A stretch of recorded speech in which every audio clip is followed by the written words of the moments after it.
La filogenia de las plantas es compleja, pero podemos agruparla en 4 grandes grupos. El primero, los briófitos, que son los musgos y las hepáticas, plantas muy pequeñas que solo pueden vivir en sitios húmedos, ya que dependen mucho del agua. Absorben el agua y las sales por casi cualquier parte de su cuerpo. El segundo grupo son los pteridófitos, que son los lechos, los licopodios, los equisetos. Fueron los que inventaron la lignina, es decir, la madera, y gracias a ello inventaron las plantas vasculares, que son más grandes, que están dotadas de verdaderas raíces, hojas y tallo. Es aquí donde aparece el xilema, que transporta la savia bruta, en esencia es agua y sales minerales, y el floema, que transporta la savia elaborada, que es lo que producen las hojas, ¿no? Con la fotosíntesis, glucosa, alimento que hace la planta. Al igual que los briófitos, aún dependen mucho del agua, especialmente para la reproducción. Las esporas necesitan mucha agua para poder germinar. El tercer grupo serían las gimnospermas, que son plantas con semillas desnudas, es decir, que carecen de las cubiertas y tegumentos que tienen las plantas con flor, una típica manzana o ciruela. Dentro de las gimnospermas encontraríamos las coníferas, los gingos, las cicas y las netófitas. Las gimnospermas inventaron las semillas. A partir de aquí, todos los grupos que evolucionan de las gimnospermas son los espermatofitos, plantas con semillas. Los helechos y los musgos no tenían semillas, así como los musgos no tenían haces vasculares, no eran plantas vasculares. A partir de los pteridófitos son plantas vasculares. Vale, las angiospermas, que son las más o menos más modernas, podríamos decir, las más actuales, las que más recientemente han aparecido, que son plantas con flores verdaderas, donde se incluyen una inmensa variedad de plantas muy diversas. Sus semillas son vestidas o semillas verdaderas, es decir, forman frutos. Toda semilla tiene fruto, sea carnoso o no. Imaginaos una margarita, ¿no? De ahí no sale un fruto carnoso, no sale una semilla con un órgano volador, tal cual, no sé qué. Vale, pues eso es una estructura de fruto que no tenemos asociada como un fruto, pero sigue siendo un fruto. Vale, por ello la margarita sería una angiosperma. Vale, entonces podemos encontrar dentro de las angiospermas a su vez dos grandes grupos, que son las dicotiledóneas y las monocotiledóneas. Las dicotiledóneas son plantas cuyas semillas se pueden dividir fácilmente en dos mitades, que sean más o menos similares. Cogemos una judía, intentamos partirla por la mitad y veremos que efectivamente se puede, porque es dicotiledónea, tiene dos cotiledones, dos almacenes de reserva que a su vez harán dos hojas embrionarias cuando brote la planta. Las hojas tienen la nerviadura típica. Si nos ponemos a dibujar una hoja, la nerviadura que vamos a hacer, esa es la nerviadura típica de las dicotiledóneas. Técnicamente la palabra correcta es que tiene nerviadura pinnada o palmada. Además tiene una raíz principal, grande, que va hacia abajo, y raíces secundarias que van hacia los lados. Digamos, como si fuera una zanahoria, más o menos. Pero no tan exageradamente gruesa la raíz central. Los pétalos, los estambres, todas las piezas de las flores, es difícil que sean 3 o múltiplos de 3. Van a ser múltiplos de 2, múltiplos de 5, 5 pétalos, 10, pero no 6, ni 9, ni 12. Vale, pasamos al siguiente subgrupo de angiospermas, que son las monocotiledóneas. Sus semillas no se dividen en dos mitades, a menos que lo fuerces, y no serán iguales, será algo que has cortado tú. Poseen un solo cotiledón, por eso no se pueden dividir en dos. Las hojas tienen nervios paralelos.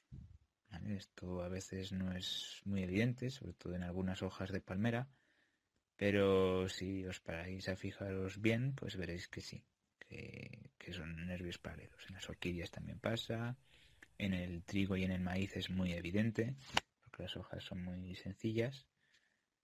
¿Vale? Todas las raíces son similares, no tienen una raíz principal, simplemente todas son parecidas. Y las piezas florales se presentan de 3 en 3 o múltiplos de 3. En el caso de las orquídeas, pues igual tenéis 9 pétalos o 12. En el caso del trigo, bueno, la flor está muy especializada en los cereales, pero bueno, sí, son flores sencillas. En el aloe, por ejemplo, forman un tubo, pero son creo que 3 pétalos. Y los estambres, pues algo similar. Y aparte de los estambres, pues hay más cosas, como los sépalos o como los carpelos. Y suelen ser los carpelos lo importante. Es decir, dónde está el óvulo y dónde se va a formar el fruto. Por ejemplo, cogemos una naranja y el número de gajos que tiene son los carpelos. Entonces la naranja creo que tienen 12 aproximadamente. 12, bueno, varía. Son dicotiledóneas, claro, 12 sería múltiplo de 3. Pero claro, es que los gajos no son siempre los mismos. Varía la cantidad en función del desarrollo. Bueno, ahora volvamos al título del vídeo. ¿Por qué las palmeras son hierbas gigantes? En primer lugar, las palmeras son plantas angiospermas y a su vez monocotiledóneas. ¿Vale? Pertenecen al último grupo que hemos nombrado. Es decir, que tienen un solo cotiledón, los nervios son paralelos, las raíces son parecidas. Vale, para que una planta sea considerada un árbol, debe presentar anillos de crecimiento en su tronco y crecer en grosor. En el caso de las palmeras esto no ocurre. Vale, de tal forma que al ser talado un árbol, podemos saber su edad con solo contar los anillos. ¿Cómo es esto posible? Vale, pues los árboles, vamos a considerar aquí las gimnospermas y las dicotiledóneas, porque son las que presentan anillos de crecimiento y por lo tanto crecimiento secundario, que crecen cada año un poquito más en grosor. Vale, estas plantas, los árboles, son capaces de crecer en grosor, ya que el xilema y el floema aparecen en anillos. ¿Vale? Tienen una capa ahí de, vamos a decir, células madre, que hacia afuera hacen floema, tejido vivo, y hacia adentro hacen xilema, tejido muerto. De tal forma que el interior del árbol puede estar muerto, puede estar hueco, ahí es donde anidan pájaros, lechuzas y tal, y el exterior estar vivo, y aunque el hueco esté bien grande y parezca que el árbol esté agujereado y por lo tanto muerto, pues el árbol sigue vivo, tiene hojas, tiene flores y tal. Vale, entonces esta disposición en anillo del floema y del xilema va a hacer que los anillos se vayan formando, ¿no? Pero ¿cómo es que hay diferentes colores? Debería ser el mismo color todo el rato, aunque sean anillos.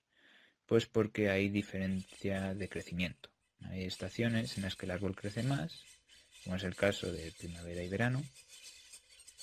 Son pues, estaciones donde llueve más, o el árbol tiene hojas, en caso de que sea hoja caduca, o yo que sé, son más húmedas y tienen mejores condiciones, más calor, tal. Vale, bien. Y claro, pues lo que hace es que el xilema y el floema hacen vasos grandes de paredes finas. Por tanto, el anillo que se forma, aparte de crecer mucho, de ser grande, pues también son vasos finos de paredes finas. Por lo tanto, es una zona clara del anillo.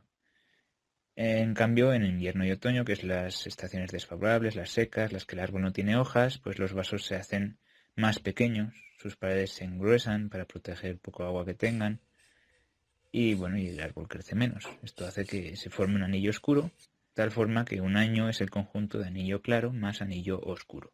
Hay que contar solo anillo claro más anillo oscuro 2 años, no. Es decir, anillo claro más oscuro igual a un año. Es decir, a las estaciones favorables más las desfavorables. Vale. En monocotiledóneas y por lo tanto en las palmeras, ya hemos dicho que son monocotiledóneas, ya hemos nombrado algunas características en las que es el último grupo que hemos nombrado. Es decir, que tienen un solo cotiledón, los nervios son paralelos, las raíces son parecidas. En monocotiledóneas no sucede lo mismo, no hay anillos de crecimiento, ya que las monocotiledóneas en general no pueden crecer en grosor, solo crecen en altura. ¿Vale? Por lo tanto, pues no hay anillos de crecimiento. Cuando una palmera está brotando, se dedica a hacerse gruesa. Dependiendo de la cantidad de agua y recursos que pueda obtener en su juventud, será más gruesa o estrecha cuando sea adulta. Cada especie tiene un diámetro típico. Pues puede haber dentro de esa variación de diámetro pues alguna diferencia, que dependerá de la especie. ¿Vale? Pero si está entre esos valores, pues digamos que la palmera está sana. Si es mucho más estrecha, pues seguramente esté enferma o haya tenido mucho estrés cuando era pequeña, cuando estaba brotando. Entonces, cuanto más crezca en anchura cuando es pequeña, más ancha, más gruesa será cuando sea adulta. Por eso de que no pueden crecer en anchura, tienen ese aspecto como de columna. Una vez que empiezan a crecer en altura, la palmera ya nunca más volverá a crecer en anchura. Tanto el xilema como el floema se agrupan para formar haces vasculares, lo que le otorga a la palmera un tallo muy fuerte y muy flexible que solo se rompe con rachas de viento excepcionalmente intensas. Todos tenemos en mente la imagen esta de las palmeras en el cual pues hay vientos huracanados, ¿no? Y las palmeras se doblan, se tuercen y tal, pero no llegan a romperse. Así pues, ¿cómo podemos ver cuántos años tiene una palmera? Pues existen dos métodos. Si la palmera ha sido tallada y es una especie que presenta raíces en la base del tallo, fuera de la Tierra, por encima, pues puedes, a través de unas fórmulas, saber, en base a lo gruesas que sean esas raíces, si tiene más años o menos, ¿no? Puedes estimar más o menos la edad de una manera menos precisa que con los anillos de crecimiento, pero se puede estimar perfectamente. Vale, eso es si la palmera está muerta, si la han cortado.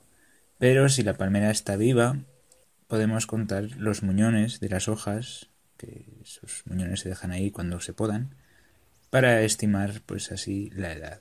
De nuevo, es más preciso los anillos de crecimiento, pero te haces una idea, ¿no? De las hojas que tiene y por lo tanto de qué edad tiene. Cuando una palmera está en su estado natural, no tiene muñones de hojas, eso viene de los jardineros. Una palmera está en su estado natural, tiene un penacho de hojas marchitas justo debajo de las hojas verdes y ahí pues anidan ratas, murciélagos y todo, por eso interesa podarlas. Y claro, la parte que no tiene hojas secas pues está lisa, no tiene muñones, así algo de cicatriz tiene. Por lo tanto, en su estado natural aún todavía se podría ver si tiene tantos años o tiene tantos otros, ¿no? Se podría hacer una estimación a priori.